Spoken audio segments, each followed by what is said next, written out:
ഇന്നെല്ലാം Ben Stokes. ആ പറഞ്ഞ തന്നെ ഉദ്ദേശിച്ചാണ്, എന്നെ തന്നെ ഉദ്ദേശിച്ചാണ്, എന്നെ മാത്രം ഉദ്ദേശിച്ചാണ്. സംശയമുണ്ടോ നിങ്ങൾ തന്നെ?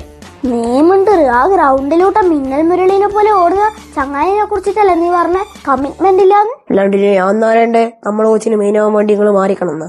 അല്ല ഇതെന്നാ കണ്ണടയല്ലോ. ആദ്യം ഇപ്പോഴത്തെ പുതിയ ഔട്ട് ഓഫ് ഫാഷനാ. അതല്ലേ ആദ്യം ആ കണ്ണു കൊടുക്ക്.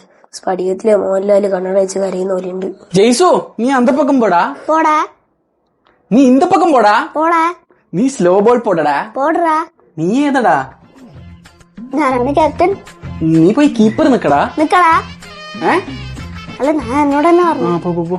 മോനെ ഹർഷിത്തെ, 3 ഫോർമാറ്റില് ടീമിലെടുത്തപ്പോ അന്യ ഗംഭീരനെയും ചേർത്ത് ഔവാദം പറഞ്ഞവനാണ് നീ. കുടുംബശ്രീക്കാർ പറയാടെ ഇങ്ങനെ വന്നെടുക്കുന്നും പോയെടുക്കുന്നും ചെണ്ടയായ പഴയ ഹർഷിത്ത് അല്ലേ ഇത്? സ്വന്തം കളി കണ്ട് സ്വന്തം കണ്ണിന് തള്ളിപ്പോയ അൽ ഹർഷിത്ത്. ചെണ്ട പറ്റി ഗംഭീരണ ചെണ്ട പറ്റി മാറ്റാനായിട്ടില്ല. ആവശ്യം വരും. എന്നാ പിന്നെ ചീക്കു ഓക്കെ, ഒരു കളിക്കുള്ള റെക്കോർഡ് തൂക്കിയിട്ടുണ്ട്. മറ്റേ ബൂം ബൂം ബൂമറേ മറ്റേ ഓന്റെ 6ന്റെ റെക്കോർഡ് തൂക്കിയിട്ടുണ്ട്. Okay bye. നീ വിട്ടോ, ഞാൻ കുറച്ച് കഴിഞ്ഞിട്ടേ വരുന്നുള്ളൂ. എന്തോ ഉദ്ദേശം ഉണ്ടല്ലോ നിനക്ക്. നമ്മളെ പിള്ളേരെ കൊണ്ട് ഗ്രോവല് ചെയ്യിപ്പിക്കുമെന്ന് പറഞ്ഞ് വരുത്തനില്ലട ഇടാ. കാണിച്ചു കൊടുക്കണ്ടേ നമുക്ക്? വീട്ട് കളിയുടെ ചീളി കേസല്ല ഇതെല്ലാം. രോഹിത്തിന് ഇത് ചീള് കേസായിരിക്കും, പക്ഷെ കോഹ്ലിക്ക് ഇതൊരു തോൽവിയാണ്. കണ്ണിൽ കൃഷ്ണമണി പോലെ കൊണ്ട് നടന്നേലടാ ഞാൻ ആ ടെസ്റ്റ് ടീമിനെ. ഇങ്ങനെ ഓരോരുത്തരും ഓരോ ഡയലോഗ് പറയുമ്പോൾ ആ ഡയലോഗിന്റെ നീളം നോക്കി തിരിച്ച് പണിയെടുത്തൊരു കാലമില്ലേനോ നമുക്ക്.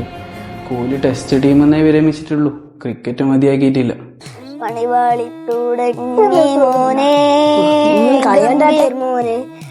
വരുന്നുണ്ട് മോനെ.